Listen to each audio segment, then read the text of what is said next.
dans l'épisode précédent. Depuis qu'il a assisté impuissant à l'enlèvement du professeur Schmidt-Shannon, Daniel n'est en vie que pour se venger. S'il n'a pu voir le visage du maléfique ravisseur, son rire a réveillé en lui d'effroyables souvenirs. Sur la piste du mystérieux jus jaune, Daniel met le cap à l'ouest et part à la poursuite de son destin.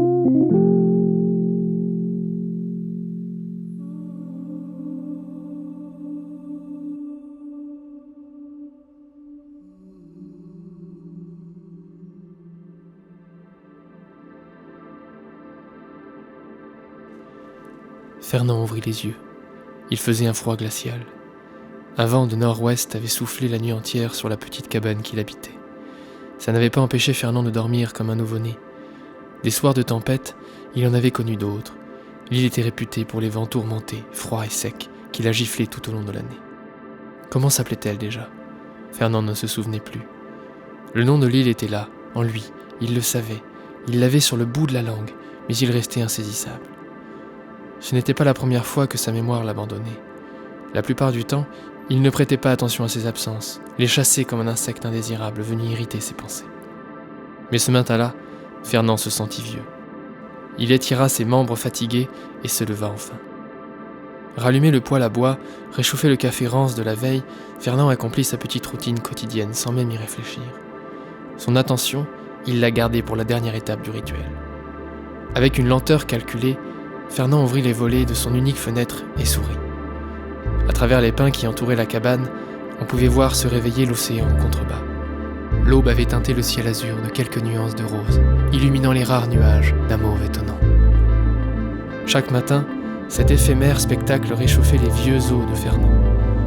En levant le nez, on pouvait encore apercevoir les étoiles, pas tout à fait éclipsées par le lever du jour. Le vieil homme se surprit à sourire une nouvelle fois. Il se souvint du temps où il était en mer, où les étoiles étaient son seul point de repère. Tant qu'il les gardait en vue, il n'était jamais vraiment perdu. Nombre de fois, elles lui avaient sauvé la mise. Leur présence rassurante au-dessus de lui était comme une promesse aux yeux de Fernand. La promesse que tout finirait bien.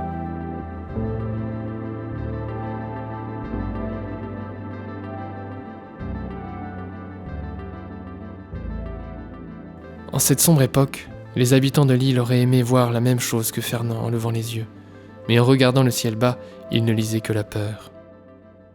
Massés dans l'unique cité de leurs roches solitaires, tous vivaient dans une terreur constante. La digue millénaire qui protégeait la ville des flots montrait des signes d'usure alarmants depuis bientôt 6 automnes. Mais personne ne savait comment réparer un ouvrage si ancien. Rares étaient les habitants qui, comme Fernand, avaient choisi de quitter la double cité pour se réfugier sur les hauteurs de l'île, là où aucun cataclysme ne viendrait les déloger. Et puis arrivèrent les premières disparitions d'enfants. Au début, on pensa à un événement isolé, une fugue passagère d'un gamin mal dans sa peau. Mais quand ils furent une dizaine à s'évaporer en une seule nuit, la panique s'empara de la cité. Certains se barricadèrent chez eux, d'autres interdirent à leurs enfants d'aller à l'école. Au bout d'un mois, il n'y avait plus personne pour remplir les classes. Filles et garçons de 6 à 15 ans, la plupart disparurent sans laisser d'autres traces qu'un mystérieux jus jaune.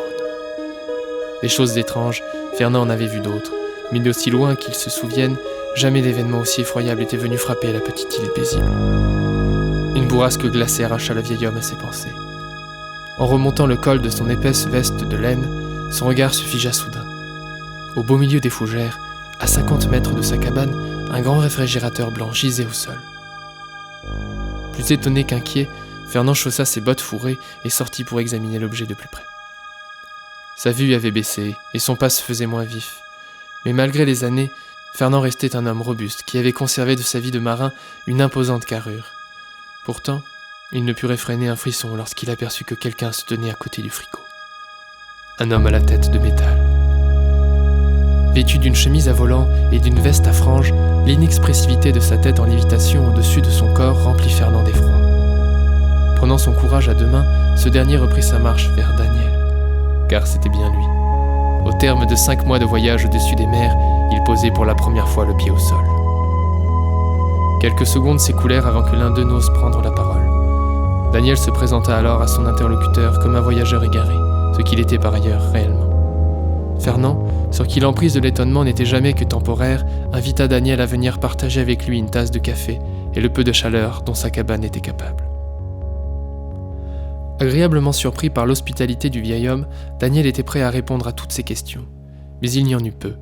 De quelle contrée lointaine venait-il? Quel vent avait porté Daniel jusqu'à Galerne? Un sourire traversa le visage de Fernand. Il venait de retrouver le nom de l'île. Galerne, terre de vents farouches et de pins éternels. Un proverbe prétendait que si le hasard poussait les êtres à Galerne, c'est la raison qui les en faisait fuir.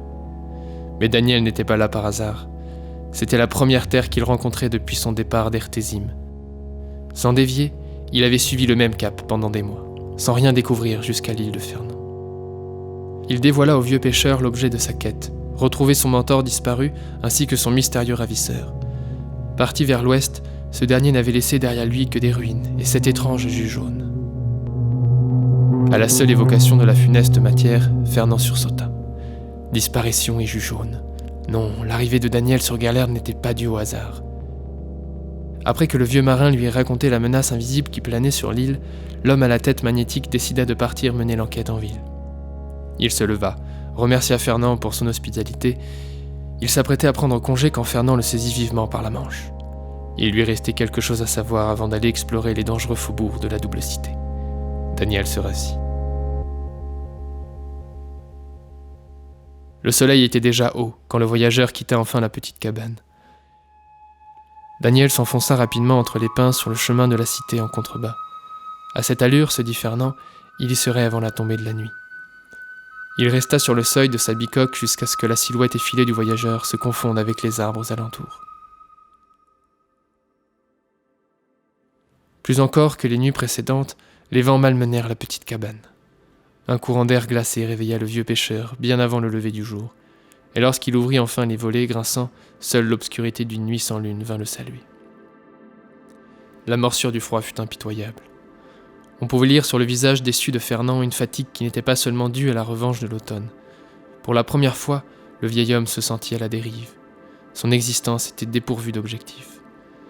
De tout son cœur, il espérait que Daniel atteindrait les siens. Trouverait-il les réponses qu'il cherchait derrière les murs de la double cité? Parviendrait-il seulement à en sortir? À mesure qu'il se remémorait la journée passée avec le voyageur, Fernand s'aperçut qu'il commençait déjà à oublier son aspect. Une image floue demeurait dans son esprit, la vague réminiscence d'une silhouette élancée et de curieux vêtements. Son visage avait quelque chose d'étrange, mais quoi? Fernand ne se souvenait plus. À défaut d'une image, quelques mots de Daniel revinrent au vieux pêcheur. Ce n'était pas grave d'oublier parfois. Ce monde était fait de tant de choses futiles, de tant d'informations superflues. À quoi bon les retenir toutes, tant qu'on se rappelait de l'essentiel? Nous étions tous à la dérive, mais tant qu'on gardait en vue les étoiles, on n'était jamais vraiment perdu. Le mystérieux visiteur avait-il été réel?